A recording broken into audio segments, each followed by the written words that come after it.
Welcome to East Coast Believers Church Lake Nona. Thank you for joining us today. Water baptism is a public confession of your faith in Jesus. If you would like to be baptized, then join us Sunday, April 16th at 10 a.m. You can register on our website at www.eastcoastbelievers.org/baptism. Today, Pastor Rich is continuing his life-changing series called Pursuit. Please stay with us all the way through the end of the message for some important announcements. Now here's Pastor Rich. We're going to continue in week 3 of our new series, Pursuit, and we're going to continue this right into Easter, as I believe that this is a launch and a call for us to join God in His work of pursuing mankind, of the work that He did to pursue us and He does to pursue others. Because how many of you know that God doesn't pursue us just for us? He pursues us so that we can go ahead and then pursue other people with Him, join Him in this work. God isn't just asking us to follow Him. He asks us to walk right alongside of Him and work with Him. And for me, that's the greatest honor that there could be. Now, last week, if you were here, we talked about pursuit in the light of man's redemption. God pursues us to redeem us, and we use the life of Peter. And I did mention that what we were going to do was continue on this week with Peter's life and look at a different shade of Peter's life, which is the evidence of restoration, how God restores us. And I want to really focus on that today because I believe that many of us at this point, and I think even now, with the condition of the world right now, the condition of our culture and society and people's minds and emotional and mental health, even their physical condition, their spiritual condition, people need a place of restoration. They need to be restored in so many different ways. Even those of us who have been walking with God for years still need to experience and walk in and get that restoring power of God in our lives. And I want to look at an example in Peter's life of being restored. So what does the word restoration mean? What do we mean by this? Because we have in our minds an idea of what restoration means. And it can mean a few different things. It could take on a few different examples, but I want to look at some definitions for the word restoration. The first is, restoration is the act of restoring something to its former or original condition. The act of restoring something to its former or original condition. It's the process of repairing or renovating a building, a work of art, a piece of furniture to its original condition. It's the return of a person or thing to its previous condition, place, or position. And restoration is sometimes confused with remodeling. We're not talking about remodeling, we're talking about restoring, because they're not the same thing. Remodeling is when you take something and you completely change it. Like you remodel your kitchen because it looks like 1997 and you're tired of it. And you want something that looks like the Home and Garden channel. Like you want to see Chip and Joanna Gaines, you want shiplap or whatever you want. I don't know what you want.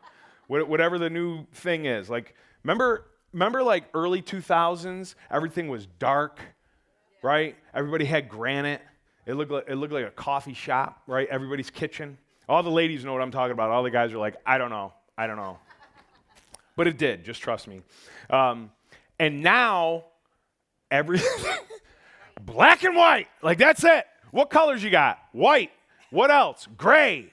Like, that's it. That's all the colors you get in the house. And I'm telling you right now, 10 years from now, things are going to be rainbow colors. It's going to look like an Easter egg in someone's, because everyone's going to be, I'm sick of black and white.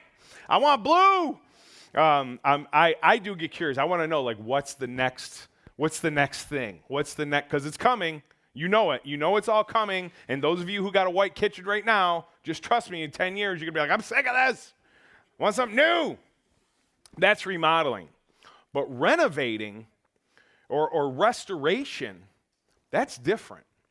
That's when you take something And you don't change it, you don't remodel it, you restore it back to its former glory. You restore it back to its original state, its original value. Now, what are some examples of this?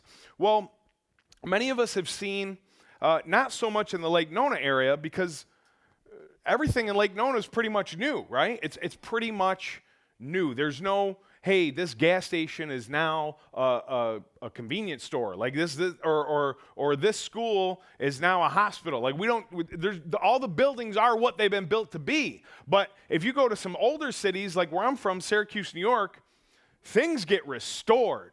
People love taking old stuff and making it look like its old self. Like they just, hey, let's take this building and make it look like it did in 1910. And to me, I'm like, tear it down. Get rid of it. Build something new. And people are like, no, I want to restore it. Because President Roosevelt looked at this once. Like he tripped and skinned his knee right here. It's historic. People restore historic buildings. And it's the act of restoring or bringing a building back to its former condition, right? Its former glory. Sometimes we got to restore ecosystems, right? Because they want to rehabilitate a damaged or degraded ecosystem. They reintroduce the native plants, the original, and the animals that were there. And they try to remove those invasive species in their lives. And they're like, we got to get rid of these invasive species. We got to reintroduce what was native to this area. Some people restore classic cars. Anybody in here into that? Classic cars? Huge thing. 7 of you. Awesome. I'm so glad you guys have varied interests. The rest of you are still wondering what your kitchen's going to look like in 10 years. I know in Syracuse, New York, Syracuse hosts this major national car festival, classic car festival, and people love restoring cars. They take the car, and the big thing is this original? Is this original to the car? This is its original condition. This is its original color. And the goal is to preserve its historic value and condition. And some people restore artwork.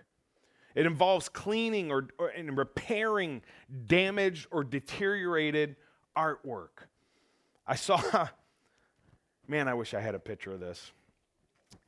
There was a well-intentioned woman who went to a church, and they had this picture of Jesus, and she noticed that it had faded over the years, and it had gotten yellow and grimy and dingy. She tried to clean it, and she did not. So she was so scared, she tried to draw face back on it, and then left, hoping nobody would notice. And there was a blind man that noticed. I mean, it was so bad. She did not restore it. She destroyed it. But there is ways to restore damaged or deteriorated artwork, to bring back the vibrancy of the original colors, to show us what the original artist had in mind when he created it. That is the work of restoration. And we can restore damaged or broken relationships. And what I want to talk to you today is about God's restoration of mankind, and that God seeks to restore us back to our original condition, our original position, and our original purpose in the earth that He created man for, and He's seeking to restore our relationship with Him. God doesn't want us to stay where we are. He wants to bring us back to the glory that He placed in Adam and Eve when He created them in the garden. And I mentioned a couple weeks ago, you can point back to the book of Genesis for just about anything.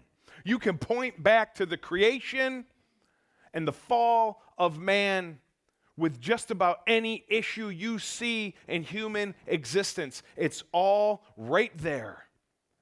Everything is there. And what we saw was when Adam and Eve fell in the garden, everything that they had was lost. They were fallen. They were degenerated. They were not in their former condition. And the fall was the ultimate destruction and deterioration of man. It was the loss of Adam's leadership position. God created him to be a leader. God created him to protect and care for the garden and his wife. God created him to be confident and secure, and not just his relationship with his wife, but his relationship with God. Because the relationship that we once had with him has been broken. We're not secure in our relationship with God. There was no security. There was no confidence. Adam had no more confidence in his relationship with God. In fact, when he heard God walking in the garden, he hid from God. Instead of looking to God, he ran from God. In his fall, instead of getting up, he stayed down. He stayed hidden, and God had to look for him. We're redeemed from our fallen state. That's why God pursues us, and today we're going to look at the restoration that takes place, because God wants to bring us back to our original position and purpose in this earth, to restore us like an artist restores a dull or deteriorated painting back to its original and vibrant colors. Restoration is both instantaneous.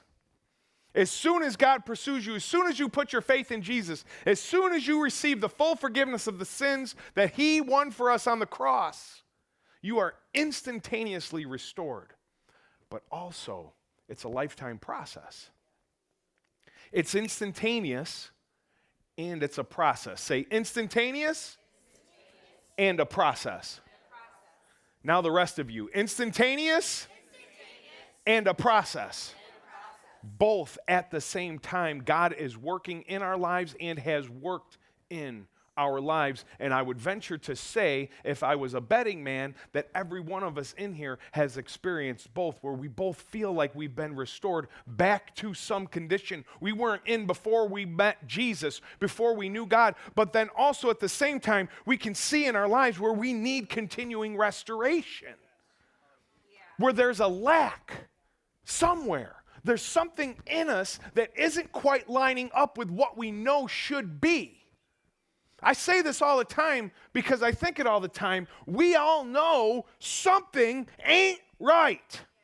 Something's off. Something's wrong. But when we come to Jesus, we recognize, wait a minute, I see light at the end of the tunnel, and I'm experiencing life with Christ, but there's still more of me that needs to be restored back. And that's the work of God's pursuit, and that's what we're going to look at today. God designed us to live at harmony and peace with him. God wants us to be at peace with him. When we come to him, he wants us to be in harmony, something I'm unable vocally to achieve with anybody. Harmony is when two things are sounding the same. They're working the same. They create a beautiful sound. It's harmony when one person and another person sing together, and vocally it's similar and it sounds good. God wants us to be in harmony. He wants us to sound like he sounds. When we speak, he wants us to sound like him. How many of us in here, even this week, didn't sound like God as much as we know we could have? And it's the fact that we know we can that points to the fact that we still need some restoration. He wants us to be in uninterrupted fellowship. Fellowship that's not interrupted by our own lack, by our own sin. Fellowship. Connection. He wants us to have dominion and rulership over the earth, over ourselves. God created Adam to have dominion, to have ownership, rulership over his life. And we can all see it. We can all see that when we come to faith in Christ, when we meet Christ, we recognize, man, there's some areas of my life that I've just gotten together that aren't what they used to be. And then there's areas of our life that seem like they're the bully. There's areas of our life that didn't bring back bullying, they just never stopped. How many of you have asked for forgiveness and then 10 minutes later you're like, hey, remember that few minutes ago thing? Did that again. Sorry about that one. Again. Anybody got again? Of course you do. You know why? We all need restoration. And we might even experience times of refreshing where we're like, I got victory over this. And then one thing happens, and it's like all the dominoes fall at once. And not in the cool way that you see on YouTube. He called us to be his representatives here in the earth. Think about that. God created Adam to be his representative on the earth, his ambassador to the earth, from heaven to earth. Where's my representative? It's that guy. That's us. Has anybody in here, even just this week, not felt like a worthy representative of heaven? And the rest of you are liars. I've not felt like a worthy representative of myself at points this week. I couldn't even represent my family. I was giving people the wrong last name. Smith, Rachel Smith. I don't know. But God wants us to represent him in the earth. And God pursues fallen and broken and deteriorated mankind because he has a heart that desires restoration back to our original condition and position in the earth. And the life of Peter is a wonderful example of this. Now, what I want to look at is that Peter needed restoration, but he was also willing to receive it. Right. That's the key in all this. It isn't just that we recognize we need it. That's easy. That part's really easy. Yeah. It's the receiving it. How many of us have had a financial need and you recognize it? And then someone says, hey, I can help you. But your pride says, no. Yeah. No, I'm good. No, you're not. You have no electricity, and the only thing in your fridge is the light, and even that's broken.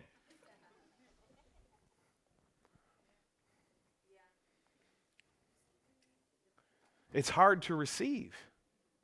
It's hard to receive forgiveness. It's hard to forgive ourselves when we fall and mess up, let alone other people. How many of you have had an easier time forgiving others before you could even forgive yourself? When you experience shame, regret, when you recognize that you've fallen so far from the ideal image that you've had of yourself, do you know that's where a lot of our emotional pain comes from? Is that we have an ideal image of ourselves. This is who I want to be, who I feel like I am, but for some reason, I keep doing this. And then everything in between is shame and regret and disappointment, and it's a sign of the deterioration that man has experienced and why God pursues us to begin with.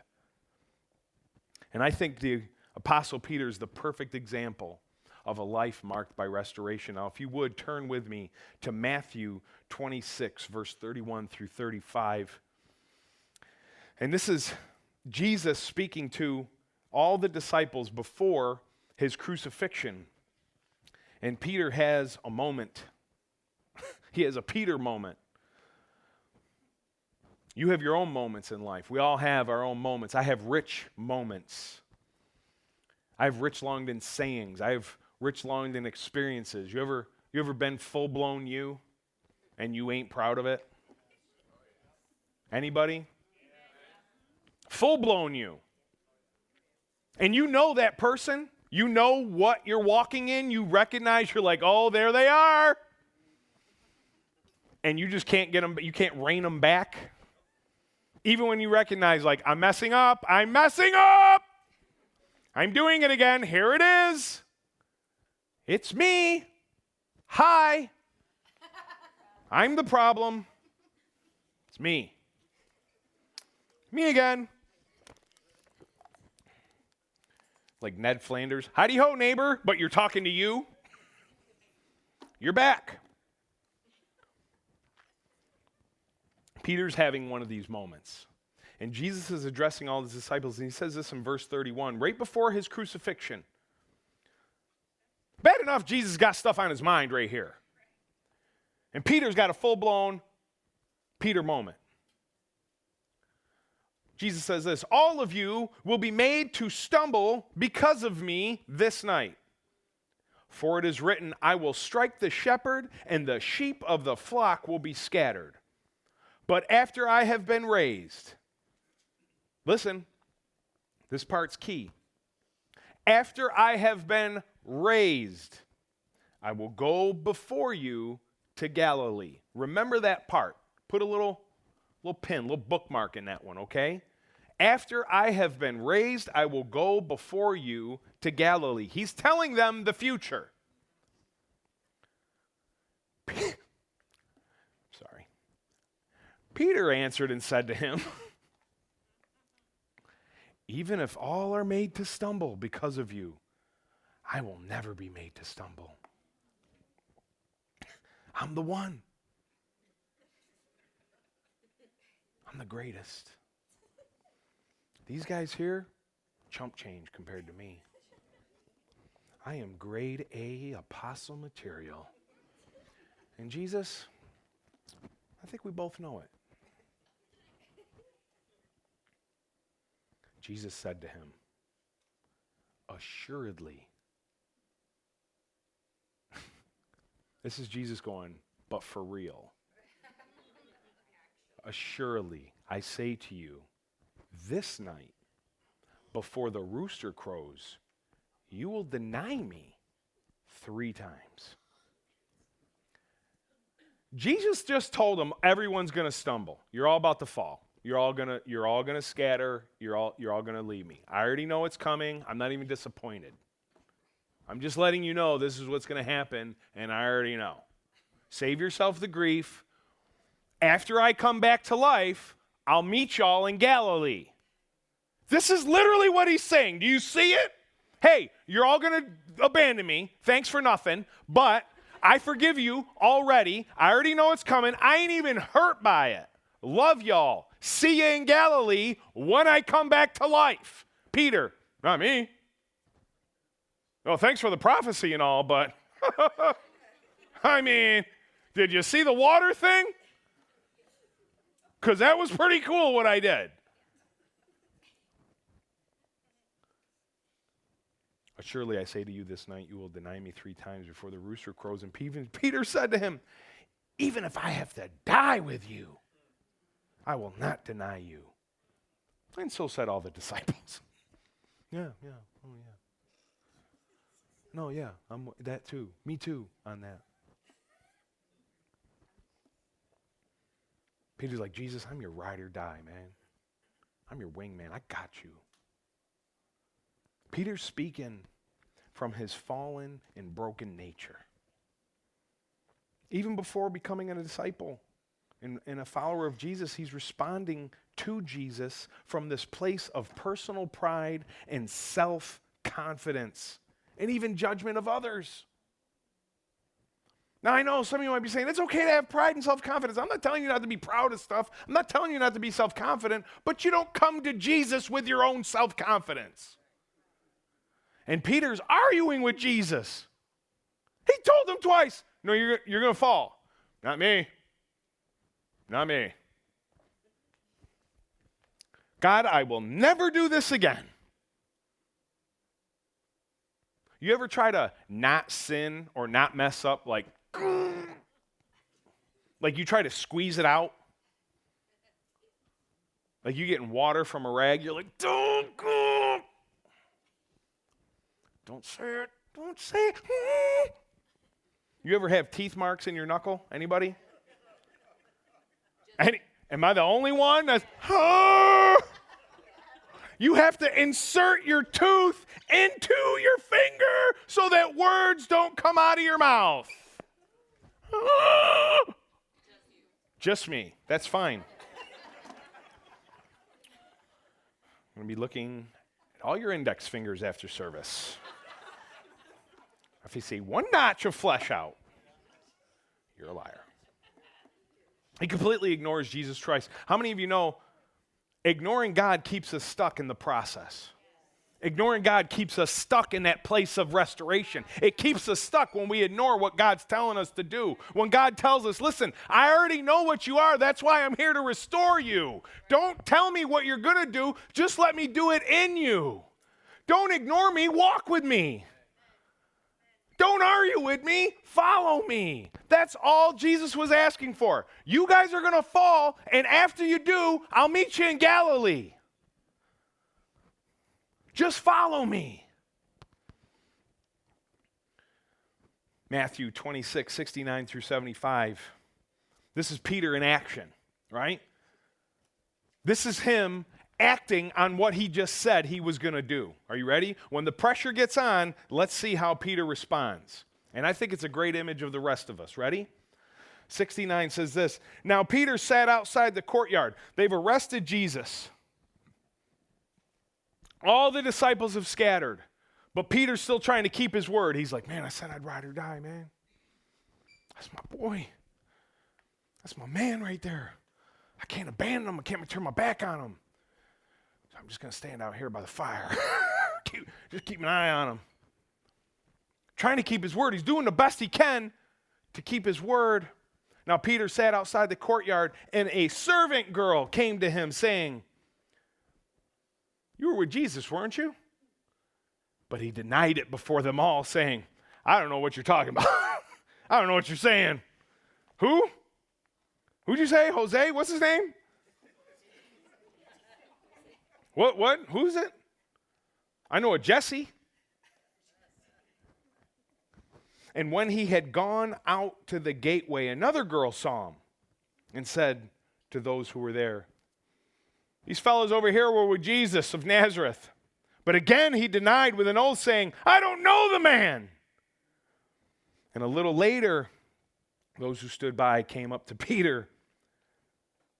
No, for real, it was you. Surely you're one of them. Your speech betrays you. You sound like a Galilean.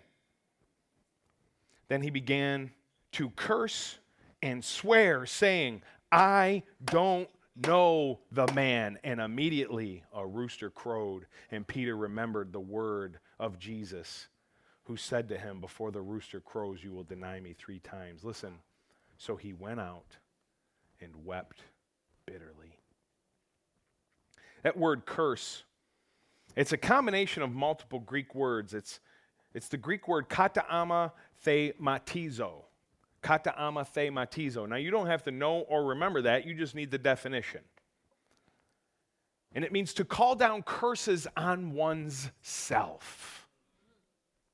Peter could not stand the pressure of the idea that he could be associated with Jesus, so much so that he began to call curses down on himself. Anybody from New York has heard this phrase before? I swear my mother's eyes. May I be strucken blind if I'm lying right now. Anybody know what I'm talking about? Me and my buddies, back in the day, we used to play this game. We used to try to play this game because we were a bunch of liars. And so we would say, you would ask somebody, be like, bro, were you there? Did you go to that without me? I swear to God. G-O-T. I swear to God. So we all got savvy to it. We all got savvy, and we'd be like, nah, bro, put the D on it. Throw some D's on there, son. I want to hear it. But we were like religious enough to know that we didn't want to do that. But if someone was telling the truth, they'd go, bro, I swear to God, duh. That became a statement of strength in my crew. If you swore to God, duh, you better be telling the truth, man. If you lied on a God, duh, oh, bro, can't trust you no more. Can't trust you. We were a bunch of liars. We shouldn't have trusted each other anyway. But you better not God, duh, on this lie. This is what Peter's doing. He's going, I swear to God, I don't know God.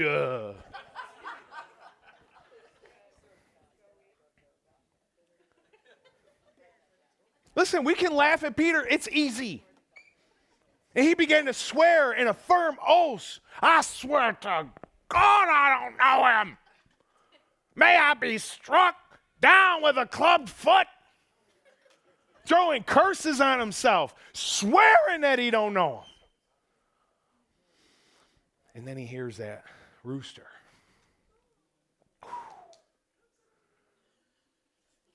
You imagine what that felt like?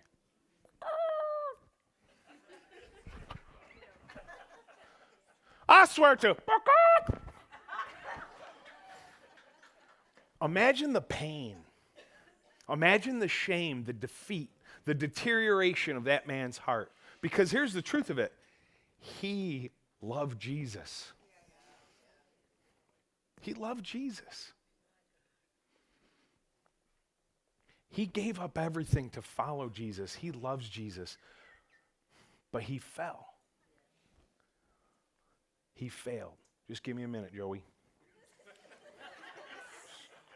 I don't want your fingers to hurt, bro.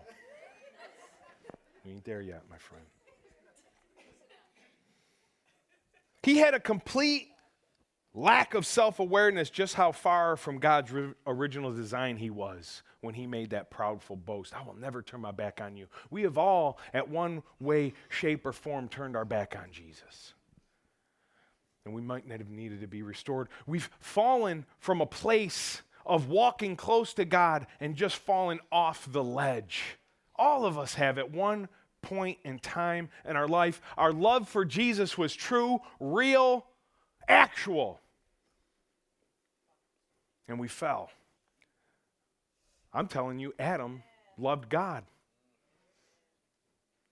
But man, naked woman with an apple is hard to resist.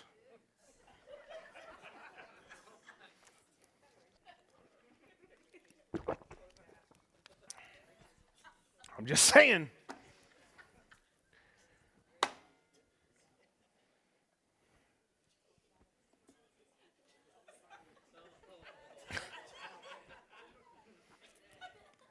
Keep it holy, but I'm just telling you.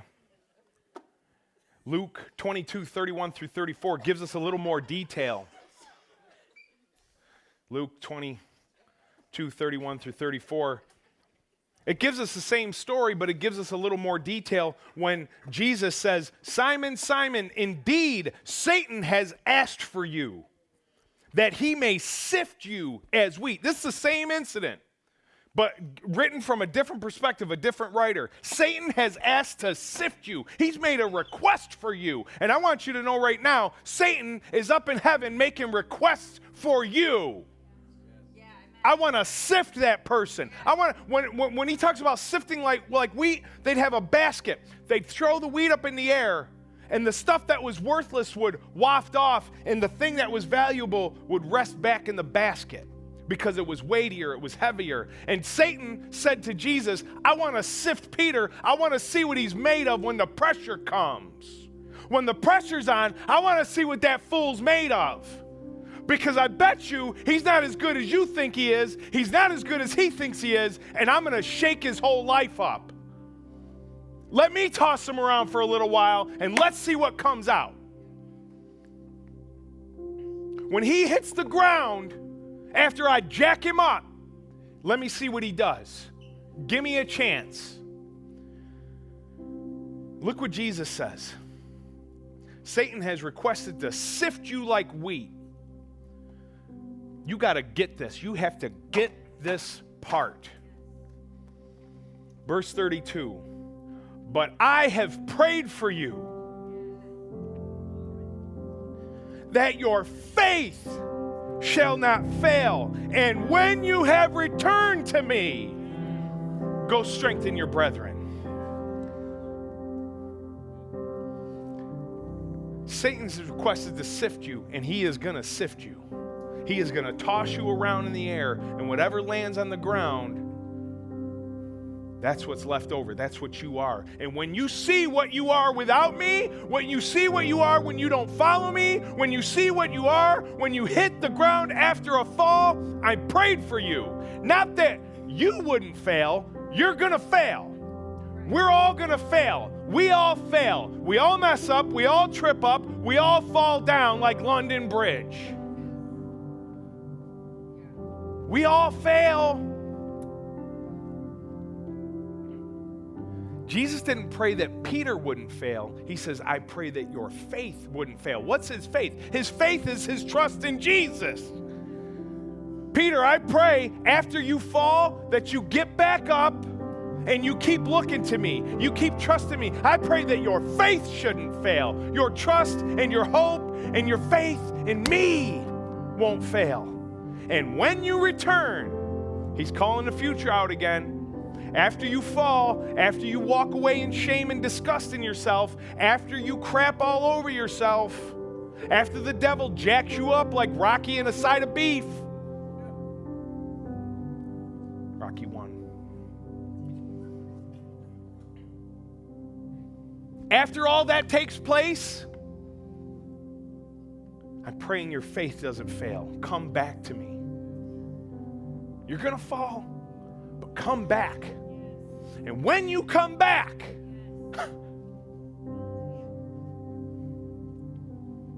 you got to go strengthen your brothers. Because they're going to be messed up too. All of us have fallen. That should give us even more reason to have grace for those people that mess up around us. How easy it for us to go, oh, you messed up again. It's easy. It's easy to look to other people's shortcomings and weaknesses because they got them. You got them. I got them. But what Jesus is saying, I don't want you to fail, but you're gonna. I just want your faith to be strong. And after you return to me, that was instruction. That was him instructing him before he even fell. Come back, and when you come back, you're going to be even stronger than you were before, and I want you to give that strength to your brethren.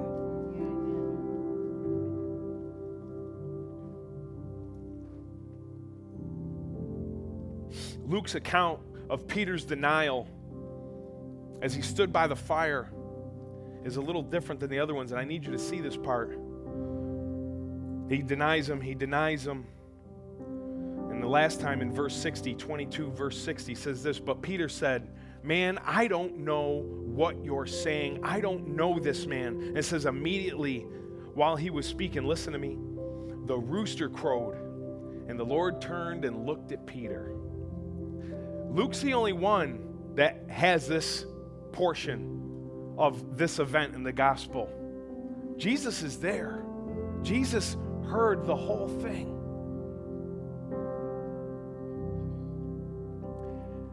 And when the rooster crowed the third time, just like when Jesus first met Peter, this is the same Greek word. Remember we talked about it last week, emblepo.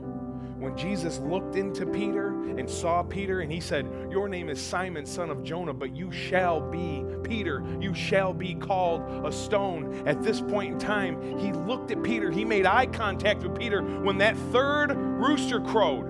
The third time, the third denial, the rooster crows, and he makes eye contact with Peter. Can you imagine making eye contact with Jesus at the greatest point of your failure? But Jesus told him this was going to happen. And I'm telling you, I don't believe Jesus was mad at Peter. He told him, you're going to fall. When they made eye contact, I think Jesus felt bad for Peter because he knew what Peter was about to go through. He knew Peter was going to be hurt and disgusted with himself and ashamed with himself, and he was going to be in full need of restoration. I think he was giving Peter nothing but sympathy and care because he loved him. When we fall, Jesus sees us. But how many of us won't make eye contact with him? We won't look to him. We keep our head down. And Jesus is saying, don't keep your head down. Look at me. Look to me. He wasn't angry. He wasn't disappointed. He knew Peter was going to go to a level of regret and shame at an actual cosmic level. Betrayal, embarrassment. He didn't give him an "I told you so" face. Jesus knew Peter was hurting, and that's why he prayed for him.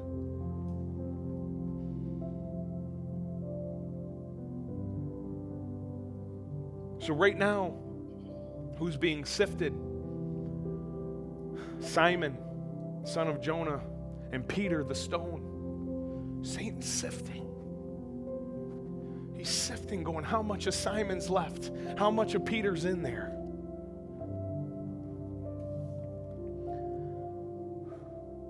When we fall, there's two things we need to do.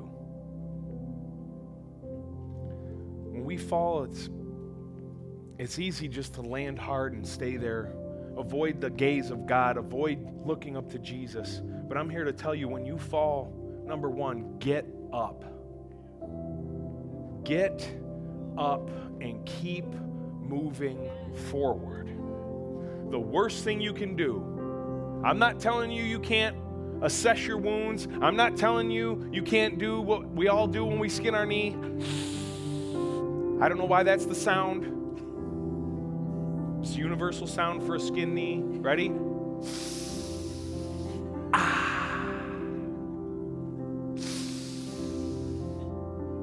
We do that spiritually when we fall. I'm not telling you you can't have a moment. What I'm telling you is don't stay in that moment. Get up. You're gonna fall.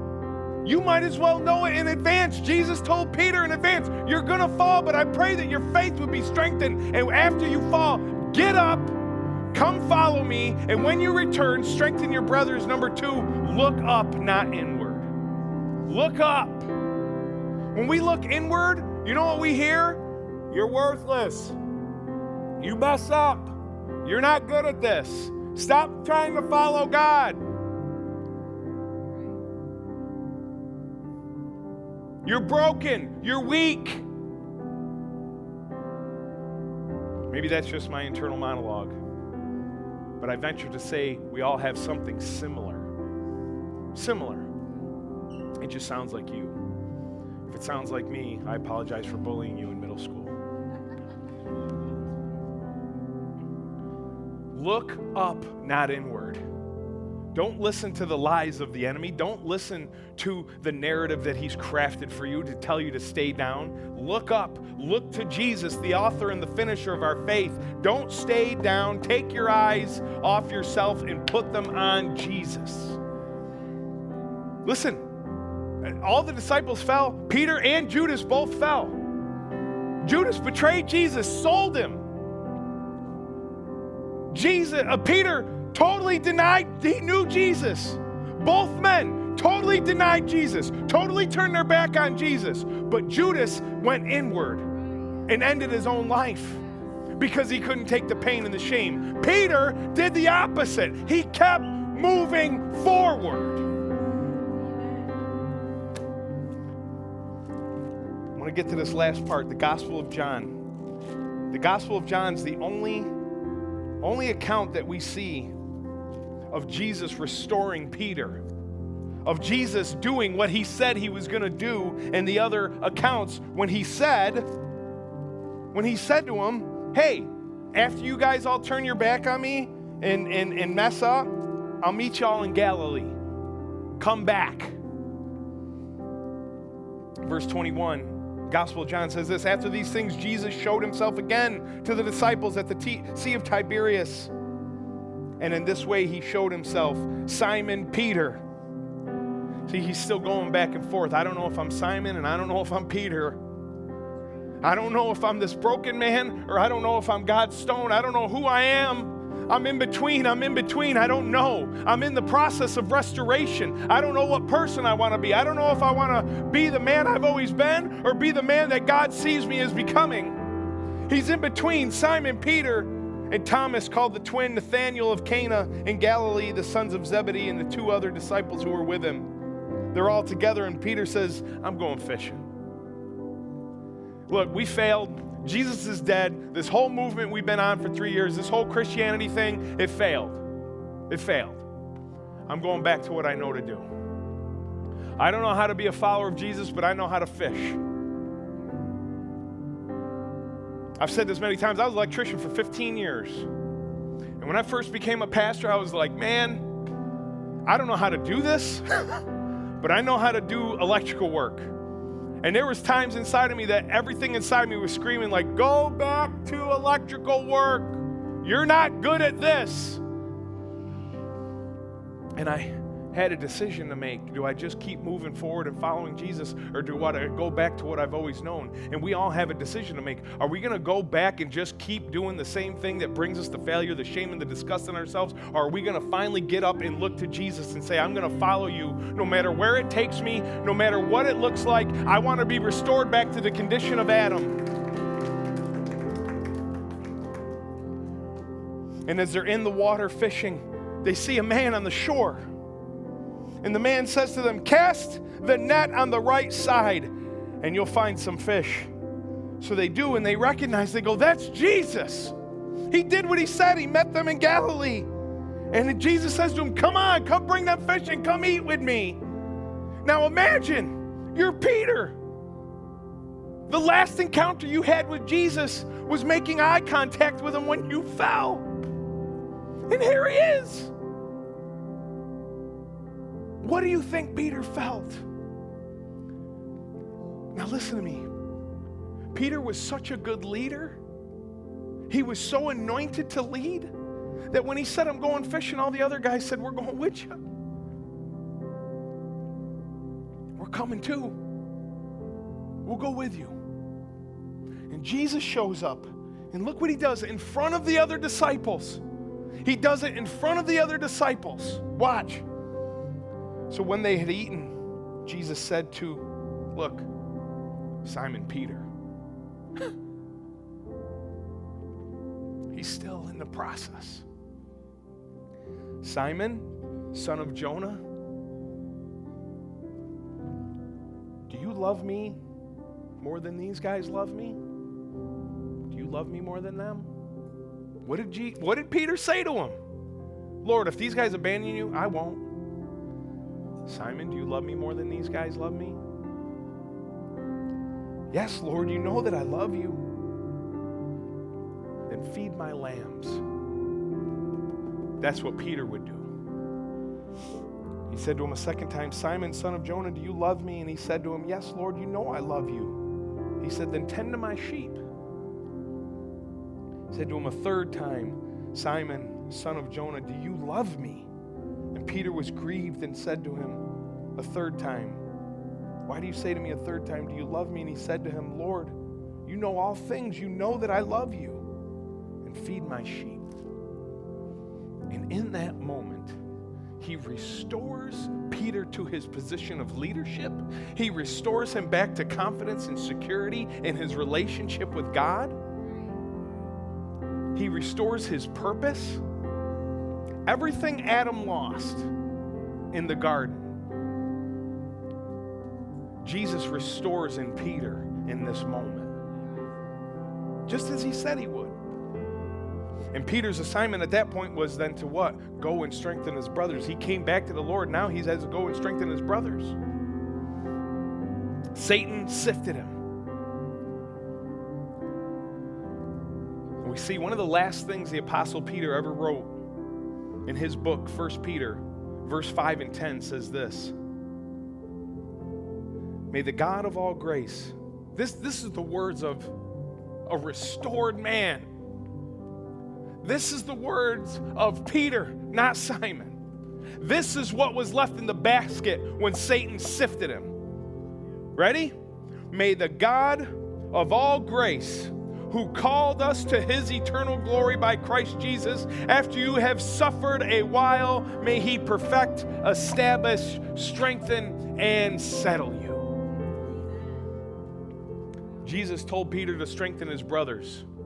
after his fall, after his mistake. And what I'm here to tell you today is that you are not your mistakes. You are not your failures. You're not the sum total of every time you fell down. You're not your wounds. You're not your brokenness. You're not your defects. And I'm here to tell you, instead of running from Jesus, in those things, it's time to run to Jesus.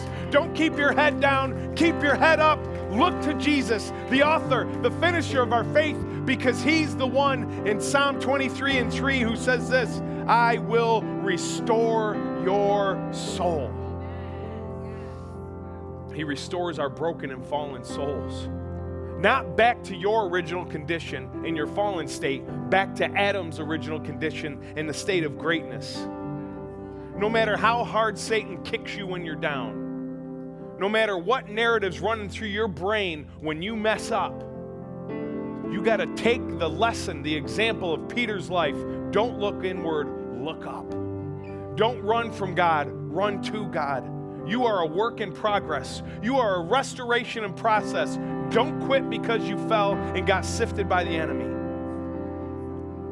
And what I'm here to challenge you with today is, just like Jesus prayed for Peter, I'm asking you, pray for somebody. We hope you enjoyed this message, and we want to invite you to see us in person.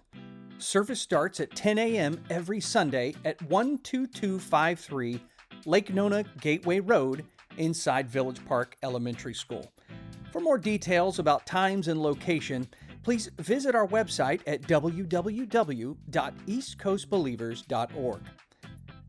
If you made a decision for Christ today, we would love to connect with you for some exciting next steps.